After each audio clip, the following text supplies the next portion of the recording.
Coucou les amis, c'est Mimi, j'espère que vous allez tous très très bien. On va aujourd'hui préparer le ramadan qui approche à grands pas. On va pour ça préparer notre invité VIP, Very Important Pastry, c'est la fameuse shebakia warda, donc une shebakia en forme de rose. Il nous faudra pour ça 300 g de farine ainsi que 5 g de levure chimique. Nous avons 50 g de poudre d'amande, un œuf entier.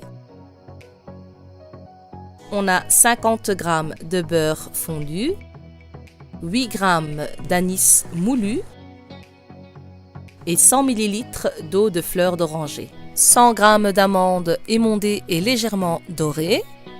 On a 2 kg de miel et 100 g de graines de sésame pour la déco et on a de l'huile pour la friture. On va commencer par mélanger tous les ingrédients, donc tout d'un coup. On vient verser les 100 ml d'eau de fleur d'oranger. On utilise notre main et on vient donc malaxer, mélanger le tout. Ramasser notre pâte. Normalement, il ne faut pas rajouter plus de liquide. Avec 100 ml, ça devrait être la bonne consistance. Donc je viens pétrir ma pâte sur mon plan de travail qui est fariné juste avant. On la travaille un petit peu, on la ramasse. Dès qu'elle ne colle plus à la main, alors notre pâte est prête.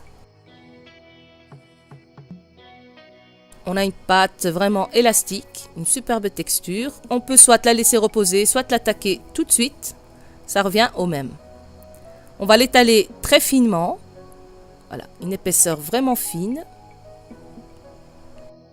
Et on va se munir d'un emporte-pièce de 3 cm de diamètre. Et on vient simplement faire des petits cercles qui vont devenir les pétales de notre rose. On prend un plateau, on réserve dessus donc nos pétales.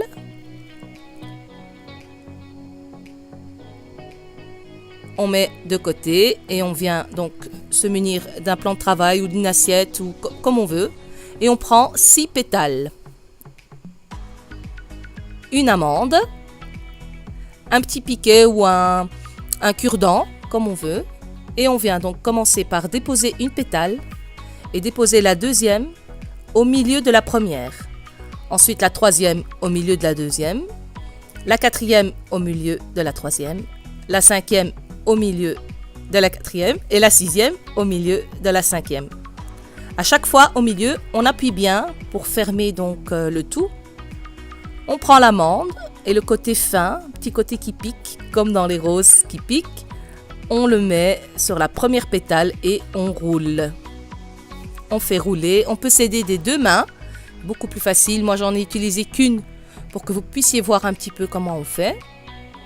Et à l'aide de mon petit bâtonnet, je viens simplement développer mes pétales, développer ma rose. Et voilà, le tour est joué.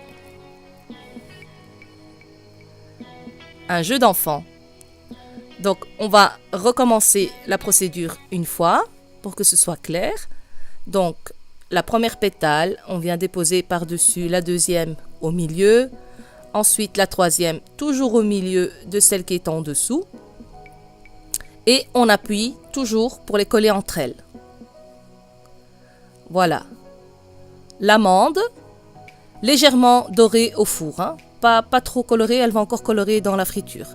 On la dépose au milieu donc de la première et on enroule jusqu'à ce qu'il n'y ait plus de pâte. Voilà, et après on essaye de faire aussi une jolie tige. On essaye comme on peut d'aplatir un petit peu, on y va. Et on vient donc à l'aide du petit bâtonnet, on va venir développer la rose. Voilà, une belle rose, bien belle. La fameuse warda. Donc warda, ça veut simplement dire rose en arabe. Donc pendant qu'on façonne une rose, on couvre les autres pétales d'un plastique pour pas qu'elles ne sèchent. Une fois qu'elles sont toutes prêtes, on va maintenant attaquer la cuisson. Et c'est dans la cuisson que la rose va bien se développer, où elle sera toute belle.